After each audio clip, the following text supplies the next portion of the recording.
Okay, hello guys and welcome to another video. Today we're gonna react to Oversimplified the Russian Revolution Part 2. So we watched part 1 and that was pretty fun. It was also pretty long. I'm sorry I made a lot of pauses. However, I have to do pauses because if I just do no reaction, like the YouTube algorithm will mark me with a copyright strike or a copyright claim, because I'm playing so much of the video continued and I'm not criticizing the video, so that's why I have to make some subs. But anyway, let's just watch part 2. Before starting to watch part 2, I want to say a couple things. First of all, happy holidays to everyone who's watching. Hope y'all are safe out there. Second of all, I wish and I appreciate every single bit of support. We're close to hitting 1,000 subscribers, and when we hit 1,000, we can monetize the channel and make some money and maybe grow a little bit. And two, if you wish to support me otherwise, maybe with a small financial contribution, I appreciate every single bit of support. My PayPal is open, my Patreon is open, and every single bit of support is appreciated, especially thanks to Will Robinson, who he is my first Patreon supporter. Big thanks to him and everyone who comments. I appreciate y'all, and I try to respond to every single comment. But we've been so lucky because we've gotten so many comments. Anyways, I don't want to bore you anymore. Let's just do it. Let's go for it. While Nicholas had been busy playing with his new best friend, tensions in Europe had been rising. It just so happened that in 1914, one Archduke Franz Ferdinand of Austria-Hungary went for a drive with the top down in Sarajevo. One thing leads to another, and suddenly Russia found itself at war with half of Europe. A wave of patriotism. We already watched this video. I have the reaction to it, so if you wish, you can watch it. Swept through Russia. The capital was renamed to Petrograd because St. Petersburg sounded a bit too German. Even revolutionaries were getting on board. To them, World War I was a big stinky imperialist war, but they didn't want their big stinky imperialist replaced by a foreign one. So pretty much everyone wanted Russia to win. I hope Russia loses.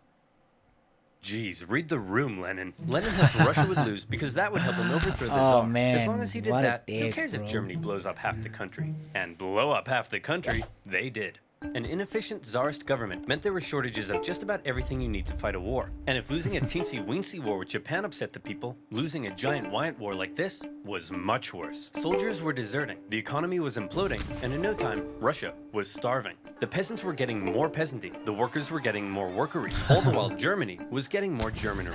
Dmitri, we need to win this war. I need someone with a great military mind to step in and take control. You're right. How about General Hickenlooper? How about me? You can't run the war. Who'll be in charge of the country while you're gone? Obviously, my German wife and a homeless wizard. Duh. Nicholas declared himself commander-in-chief and went to the front lines, leaving his German wife in charge while they were fighting. Yeah, it's probably not a good look when you're going to fight the Germans and your wife is German. Germans. It wasn't a good look. And because Alexander was so close to Rasputin, people believed that he was actually calling the shots and secretly destroying Russia, and maybe even boinking her. An even worser look. At this point, a bunch of nobles just couldn't take it anymore. Rasputin is destroying the country. We have to break his magic spell over the Tsar. But how? He's magic. Dude, sexy party there. Very cool. Hey, it's Rasputin. The sexy party is running a little late, but in the meantime, why don't you try one of these totally not poisoned cakes? Dude, why'd you say it like that? He's totally gonna know they're poisoned now. Shut up. I said they're not poisoned. Dude, he just ate so much poison. How is he still alive? It must be the magic. Go with plan B. Is he dead? See, Boris, I told you he was the Antichrist and you didn't believe me. Can you shut up for 1 minute and help me roll him up? That's funny, bro. That's funny. Are you sure he's dead? I don't know, but I'm supposed to be hosting a charity auction right now. Can we get this over with? Okay, now he's dead. The murder of Rasputin, just like his life, is shrouded in mystery and speculation. He probably didn't really die like that, but he also probably didn't really heal people. He probably didn't influence the Tsar as much as people thought. He probably wasn't secretly destroying the country. But what he definitely did do, even in his death, was ruin the Tsar's reputation. Russia's autocracy looked more outdated than ever, and the Russian people were taking notice. Come on, men. Remember what we're fighting for. Yeah, no, we're out. World War I left Russia broke, hungry, and exhausted. And with Nicholas acting as commander-in-chief, he was getting even more blame. For the second time, Russia was on the brink of revolution. Part By 2, 1917, Russia had been fighting a war it couldn't afford for 3 years. They were running out of many things, most worryingly, food. On International Women's Day, 1917, thousands of hungry women in Petrograd were so sick of being hungry that they took to the streets. And it turns out it's not just women who experience hunger, but men too. So the next day they joined in as well. Gatherings on the streets were forbidden, but I'm not sure how you... By the way, someone on my video say the way I pronounce women or woman is funny. I honestly don't. It's hard to learn the difference. I know one is for singular when you're talking about one, I'm gonna say female, and the other one is used when you're talking to multiple females.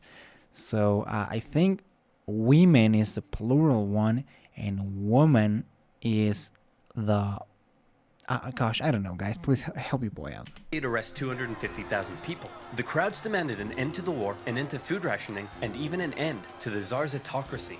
Now, normally the troops would deal with this kind of thing, but as it turns out, soldiers get hungry too, and they were also tired of having to kill their fellow Russians so much. So entire regiments mutinied in the capital, and they joined the crowd as well, trashing symbols of the Tsar and his autocratic regime. Things were escalating very quickly. Liberal politicians watching the riots in the streets had long been dissatisfied with the Tsar, since he would shut their parliament down anytime they did something he didn't like. They believed the only way to bring stability back to the streets was for Nicholas II to abdicate. The riots continued. The police fired on soldiers. Soldiers fired on soldiers. The workers re-established the Petrograd Soviet. Politicians began arresting the Tsar's ministers. He may have been an autocrat, but he just lost complete control of his capital city. Talk about embarrassing. Nicholas, the troops have turned against us. The people have taken over the city. They've even cut my phone line. Hello? Hello? Oh, and he's talking to a banana. Things must be bad. I'd better go back there. Nicholas hopped on the next train back to Petrograd, but he never made it to the city. His train was met by military generals and other politicians. What's going on? Nicholas, look man, we need to talk. It's not you, it's us.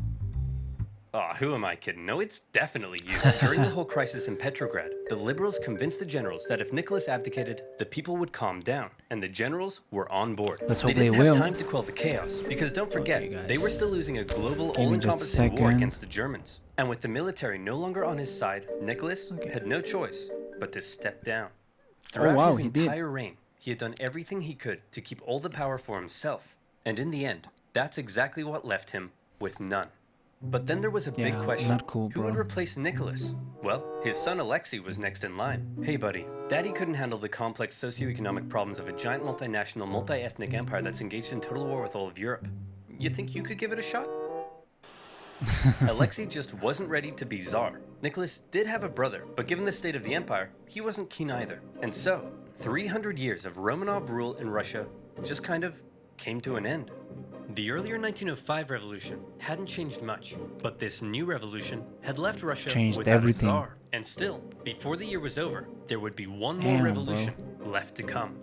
Nicholas's failure as commander of the armed forces was the final straw that broke the camel's back.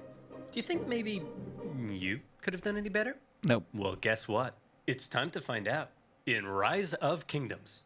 Rise of Kingdoms is an epic, massive clever of kingdoms, each what your strategy knowledge. Look at favorite by click civilization. The end of the Tsar. Oh, how much do you think he gets for every sponsor? I mean, we're talking about a lot of money here. Hey guys, says here there's been a revolution and the reign of the Tsars has ended. Oh, come on, I missed another one? Why am I even in this video? Well, it's not like you could have done anything. As long as there's a world war, you can't get back to Russia. Who wants to start a revolution? I mean, a revolution. Dang it! Despite getting rid of Nick, Russia was still at war with half of Europe. Remember? The Germans, however, had an idea.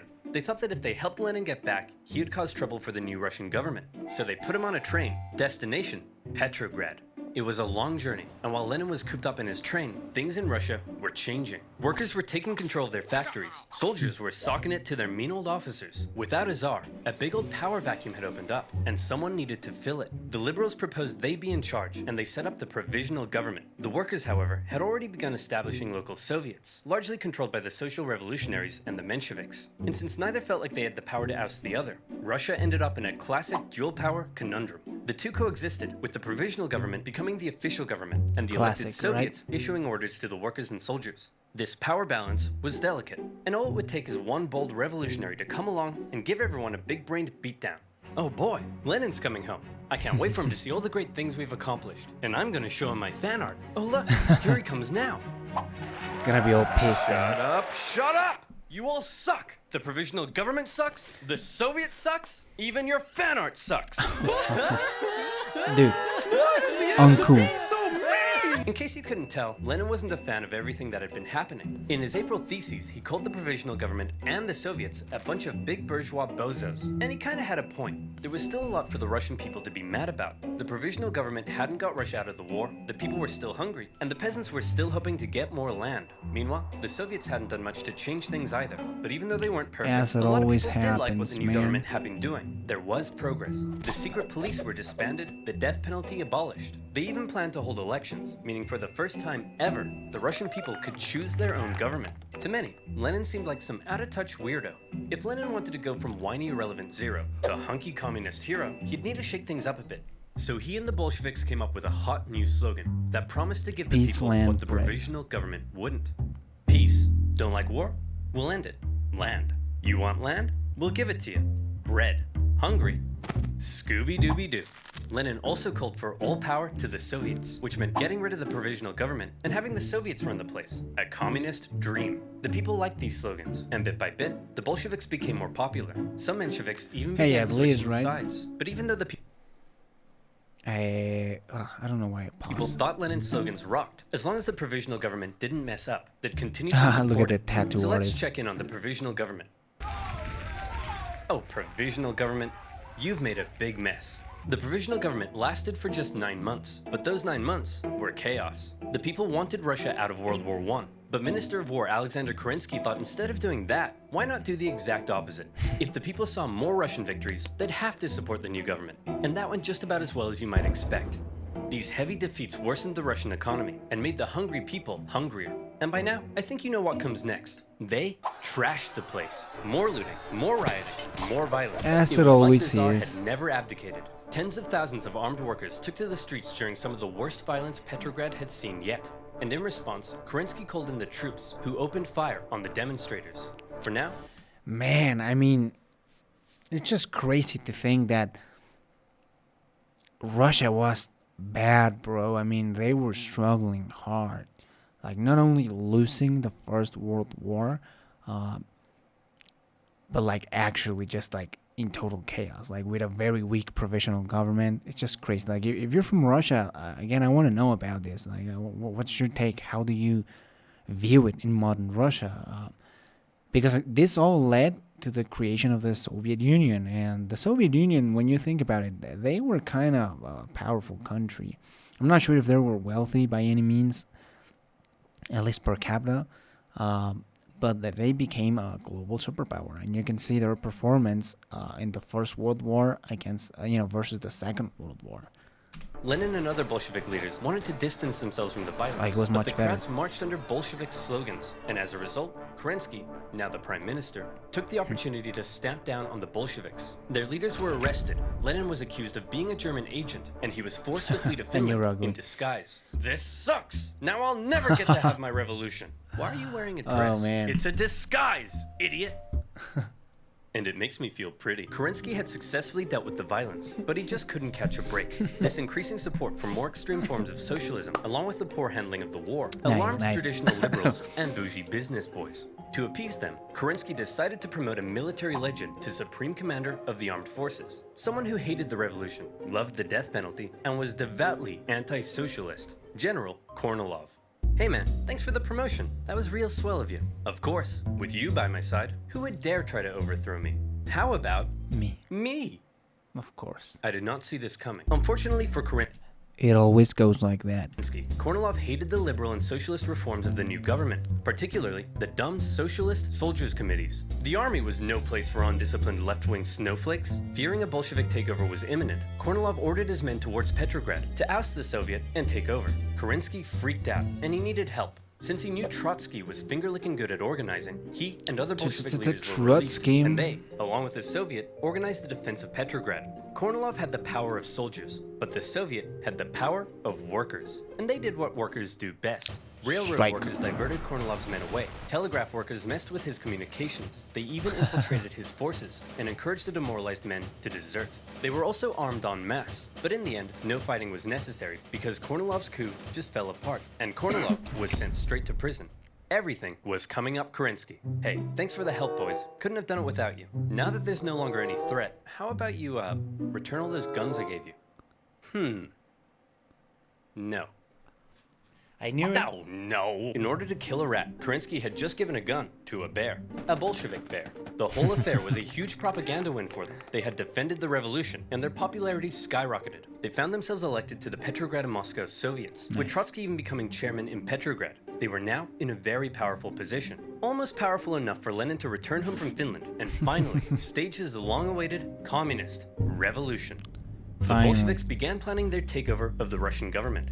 Some got cold feet and began arguing against Lenin's armed revolution in favor of a more peaceful approach. And they even wrote newspaper articles about it, which kind of gave the whole That scheme ain't how away. it works, The Bolsheviks boys. are planning an armed revolution? I did not see this coming. Kerensky began arresting Gosh, Bolsheviks, and that as guy a was result, dumb. Lenin and the boys felt they had no choice but to commence the revolution right now. Lenin was back in Petrograd, but was still in hiding, so Trotsky got the ball rolling, using his position as Soviet chairman to organize the Bolshevik militias. Now, if you were to ask Soviet artists, the revolution went something like this. As much as they would like you to think it was a glorious, violent, heroic takeover, the truth seems to be a little more underwhelming. The Bolsheviks just kind of walked into key buildings in the city and took control. Bolshevik supporting sailors even brought in a huge battleship, but there wasn't really any fighting. Nobody really tried to stop them. In just one day, they took control of the city. Nice. Next, Kerensky just managed to escape before the Bolsheviks surrounded the Winter Palace, placing the Provisional Government under siege inside. Is it safe to come out yet? I think so. Fear my revolutionary might. Give me that. That night, Lenin came out of hiding to play a bigger role in the revolution. He's With him rude. back at the helm, they had one more job to do: storm the Winter Palace and arrest the Provisional Government. And here comes the final showdown. The palace was defended by a force known as the Battalion of Death, who immediately gave up. And just like that, Lenin had won. As far as violent, bloody revolutionary uprisings go, this wasn't really one of them. But Lenin was finally in charge of Russia. He had spent his whole life dreaming of this moment. Dreaming about he set up going the into first Russia council of People's and have Commissars, the his own power. cabinet, with him in charge. This was it, his chance to finally make his communist utopia with equality and freedoms beyond compare. Hey Lenin, before we took power, So they how were did that planning on went? holding elections. Shall we go ahead with those? Of course. You can't have a communist utopia without high levels of political participation. The Guess so. proletariat should be free to elect who it. What? The social revolutionaries won. We lost. Those don't count. Lenin claimed the elections were unfair, and the Constituent Assembly they created was counter-revolutionary. He presented the new assembly with a motion that basically said, sign here and give up your power. And when the assembly was like, no, Lenin said, see, they're disobeying me. Proof they're counter-revolutionary. Shut it down, boys. Moderate And they socialists did and shut others it down. weren't happy when Lenin had the assembly closed by force, and when campaigners began taking to the streets, they were fired upon. As For Lenin, well. setting up a communist utopia was looking suspiciously like setting up a dictatorship. While he was implementing many of the communist policies you'd expect, he was also refusing to work with other political parties and cracking down on opposition. Hey Lenin, are you setting up a dictatorship? I'll shoot you if you are. Of course not. What a crazy theory. Anyway, I'm pleased to announce I'm setting up a secret police force to repress and kill traitors. And by traitors, I of course mean anyone not loyal to me. Owie, owie, owie, owie, owie, owie. The assassination attempt made on Lenin's life in August 1918 failed, but in response, the Bolsheviks ramped up their oppression. But while all of this chaos was erupting back home, Lenin and the boys were also distracted by another problem. They were still at war with the Germans, and they had promised to give the people peace. Peace. So Lenin made Trotsky Commissar for Foreign Affairs, and sent him off to negotiate a peace deal with the Germans. The Germans offered Trotsky really harsh terms, because they were winning the war. They demanded Russia give up a butt-ton of land, something that would be devastating to the economy. Look, I know it's not great, but I think we have to accept it. Are you insane? Yeah, that probably didn't go too well, right? This will ruin us. Hey Trotsky, you got a big brain. What do you think? How about no war, no peace? What's that, Mr. Trotsky, sir? It's simple. No war means we'll stop fighting the Germans, but no peace means we won't sign the peace treaty either. Then, when the Germans say we've just stopped fighting, they'll have to leave us alone or something. Trotsky, that's genius. I could kiss you. Do you want me to kiss you? Stop asking me that. Trotsky's no war, no peace plan was a huge success. Oh, wait, no, just kidding. It went exactly as you'd imagine. When the Germans saw the Russians had stopped fighting, they slammed 700,000 troops deep into Russian territory with no resistance. Now, the new peace treaty offered by the Germans was way worse. God, with Russia man, how dumb. Who thought that was a good idea, man? It went as well as you would expect it to go, which is obviously terribly bad. Losing a huge amount of territory, population, and resources. The Bolsheviks had no choice but to accept, and Russia was humiliated. With Petrograd now in an exposed position, Lenin moved the capital to Moscow, just in case. Things really weren't going well for that's Lenin, why. and many people were extremely unhappy with the Bolshevik government and its actions. Lenin, you've pissed off so many people that they've united against you. We're under attack. The photo of Karl Marx just like hanging out in the back. Relax, we always expected some counter-revolutionary pushback. I think we can handle a few angry monopoly men. But Lenin, it's not just the monopoly men. Okay, who are we up against? Well, the liberals, the social revolutionaries, national separatists in Poland, Finland, and the Ukraine, independent warlords setting up chiefdoms, anarchist rebels, the Green Peasant armies, the Cossacks, the Caucasian states, the Baltic states, the British, the French, the Americans, and the Japanese. Oh, and a legion of Czechoslovakian soldiers seem to have taken over the Trans-Siberian Railway and stolen all the imperial gold reserves. What?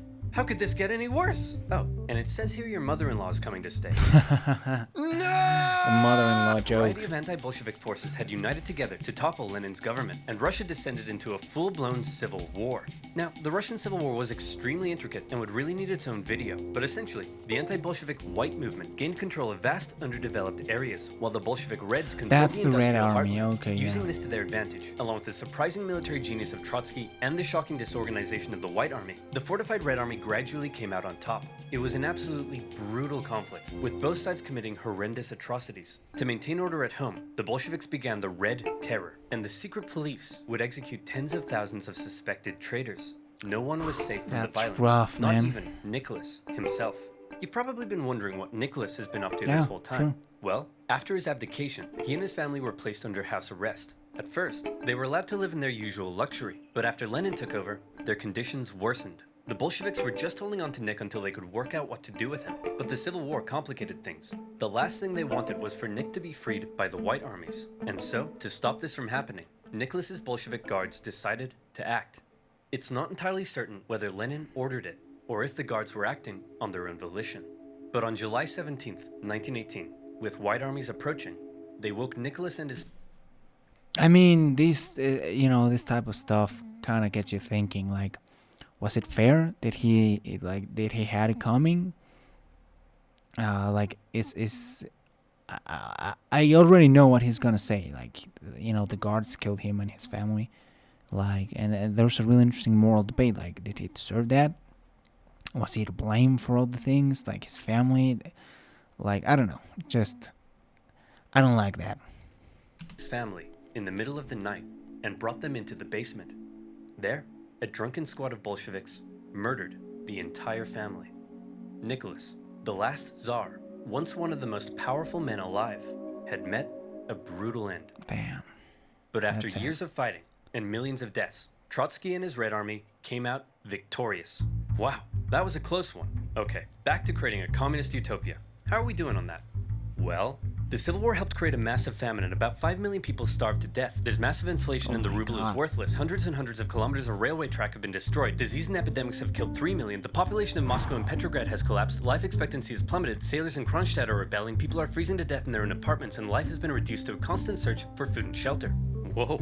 Well, this just means I'll have to work twice as hard, day and night, to save the country. Nothing will stop me, short of a couple of sudden strokes. Get the doctor. One thing you have to keep in mind is that everything I've been talking about, the Civil War, the assassination attempt, and Lenin's struggle to maintain control at home, were all happening around the same time, and it must have been extremely stressful. Lenin began getting headaches, insomnia, and in 1922, he suffered 2 separate strokes. As the Soviet Union was officially declared under a strict one-party system, Lenin's health continued to decline, and his ability to lead the Communist Party went. I mean, he kind of looks crazy right there on that photo. I mean, he probably didn't deserve... well, I don't know. I don't know much about Lenin, so I'm not going to talk about it. With it, everybody assumed Trotsky would succeed him. He was a great speaker, he'd won the Civil War, and he had a dope-ass train. The last person anyone expected to take over was Stalin. Yeah, Stalin true. wasn't How a did great that intellectual happen? like Lenin or a charismatic war hero like Trotsky. He was, as one Menshevik described him, a gray blur. Someone who operated in the background. Someone who you might not even notice. But it was in the background that Stalin would rise to power. Here's how it happened. After the revolution, all the Bolsheviks hoped to get a cool job in the new government. What did you get? Commissar for war. Sweet! What'd you get? Secretary. Stalin was made general secretary for the Communist Party. It wasn't what he wanted, but Stalin quickly realized that even though it wasn't fancy, it was a powerful position. As secretary, he had the power to give people jobs within the party. So he would give jobs to all of his pals, who in turn would give him their support. The more pals he gave jobs, the more power he got. The more power he got, the more pals he got. Lenin may have been having wall-to-wall strokes, but he was still involved in the party, and he was taking notice. He wasn't a fan of Stalin abusing his position, or insulting his wife to her face. Lenin knew he couldn't let Stalin take over, but by this stage, he was just too sick to fight it. Hey man, tell whoever's in charge of giving people jobs not to let that jerk Stalin become the next Remember leader. this? By the way, who did I put in charge of giving people jobs? That would be Stalin, sir. Well, deja vu. Lenin's last wish was to not let Stalin take over, but by the time he died, Stalin was too powerful to remove. He had his remaining opponents arrested or killed. Trotsky was banished and fled to Europe. Eventually, he would be assassinated by Soviet spies in 1940. Our dear comrade Lenin has died. We should have a state funeral. No. Let's mummify him and put him on display so people can look at his dead body forever. That's gross. You're gross. Oh man, that can't Guards, be real. That can't be kill real. him. Lenin had waited so long to take control in Russia, but he never got to see his communist utopia. His short time in charge was spent dealing with the destroyed Russian economy, World War I, and the Civil War. He was cruel and merciless, but he really did seem to believe communism would make Russia a better place. Stalin, on the other hand, would take the Soviet Union down a different path. If you thought Lenin was a tyrant, well, you ain't seen nothing yet, girl. A secret police state, a rapidly militarizing superpower led by a paranoid man who deeply distrusted the West, would see the world come to the brink of nuclear annihilation. That's right, I'm And talking World War about... II. Remember to click the link in the description. Okay, wow, that was quite something. I think this video was more informative than it was entertaining. However, I still liked it a lot. I learned a little bit more about Russia. I hope that all my Russian subscribers forgave me for the last video that maybe they didn't love necessarily. And that was fun. I want to react to the other oversimplified videos, so stay tuned for that. And obviously subscribe to the channel.